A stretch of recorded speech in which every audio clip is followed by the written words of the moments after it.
नांदेड़ समेत मराठवाड़ा के मुतादिद अजला में मानसून ने दस्तक दे दी है। पिछले चंद दिनों से नांदेड़ में मानसून के बादल मंडला रहे थे। हल्की बूंदाबांदी हो रही थी। गुज़िश्ता रोज रात के वक्त और आज दोपहर में जोरदार बारिश हुई। मानसून की आमद से कबल शदीद गर्मी से लोग काफ़ी परेशान थे।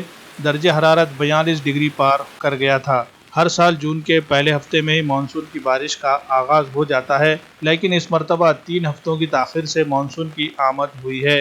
बारिश की वजह से माहौल खुशगवार हो गया है।